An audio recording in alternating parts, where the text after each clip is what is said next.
po, nandyan sa ilalim ng Mark Ramos, nandyan po yung thumbs up button, no?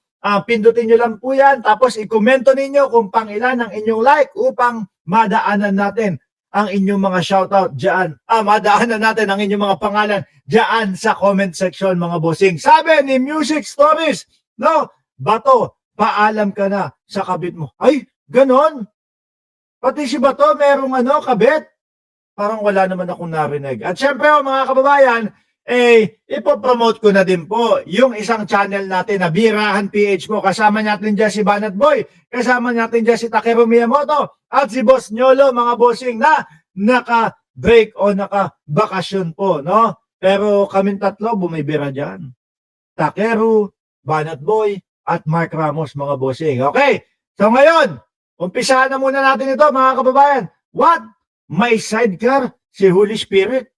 Ewan ko, hindi ako naniniwala diyan no? Wala akong nababalita Malaki pa naman, parang bardagol pa naman yung asawa ni Bato de la Rosa.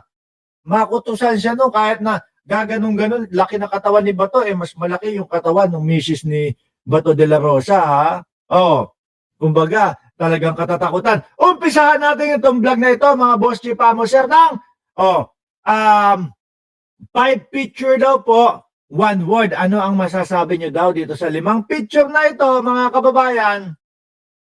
No?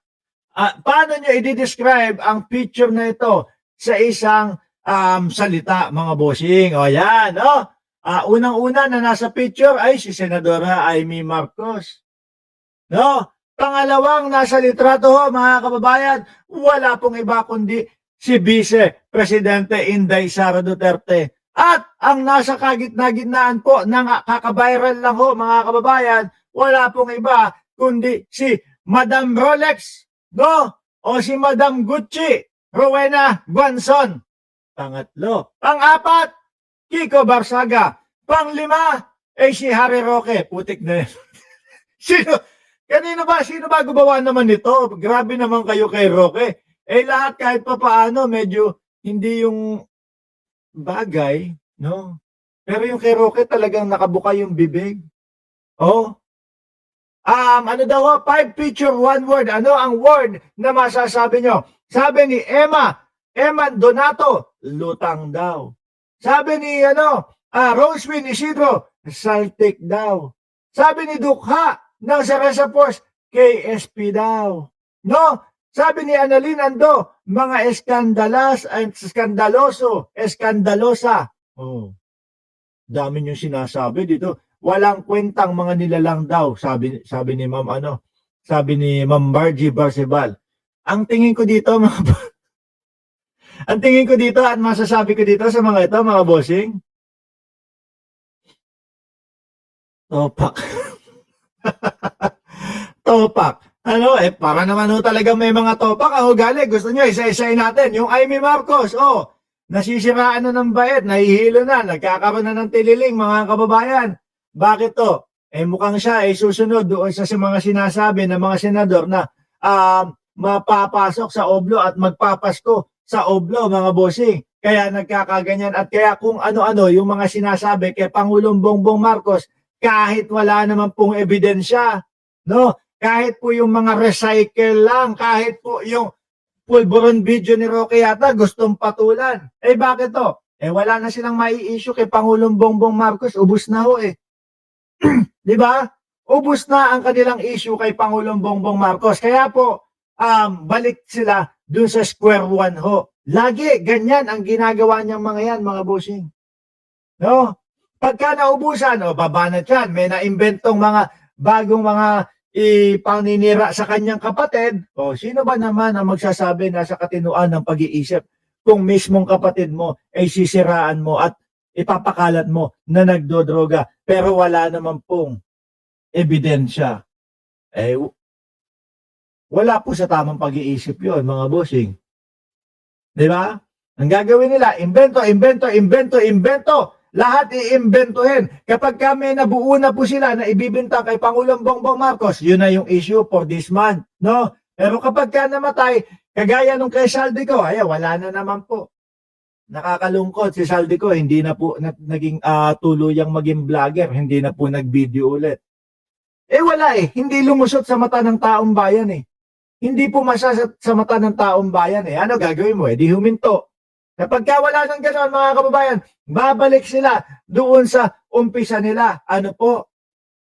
Carefully test na naman daw po, mga bossing. Ganon nila pinapaulit-ulit. Pag naka-invento ulit, iiwanan na naman nila yung carefully test po hanggang sa mapabagsak si Pangulong Bongbong Marcos. Pero malabo talagang mangyari. Eto din, pangalawang litrato, ang ating Vice Presidente. Nakakahiya ang ating Vice Presidente nagpe-fake news mga kababayan.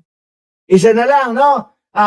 Sasabihin nyo sa akin, tatanungin nyo ako, paano mo nasabi na nagpe-fake news ang Vice Presidente? Tingnan mo, yung sinabi niya doon sa mga doon kila Luis Tro, na meron daw utang na 8 to 9 million. Wala naman, hindi naman niya sinuportahan nung hinihingi. Sabi ng mga Luis Tro, Vice Presidente, bigyan mo naman kami ng kahit na resibo upang sa ganon, mabayaran na namin yung utang namin na 8 hanggang 9 na milyong piso na sinasabi mo na nag-abogado yung asawa ko o yung asawa mo sa asawa ko. Wala naman pong maipakita na ebidensya.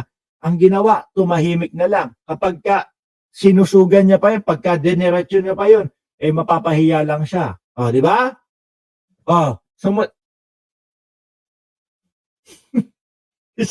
Isa din to no? Ito, puro ang paulit-ulit na sinisigaw nito. Wala naman tong alam mga kababayan. Puro bangag.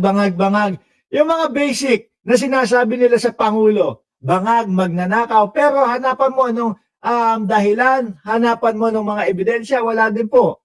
Eto pa lalo, pinakabunsuho nila. Pwede palang pamilya ito, Pwede palang pamilya.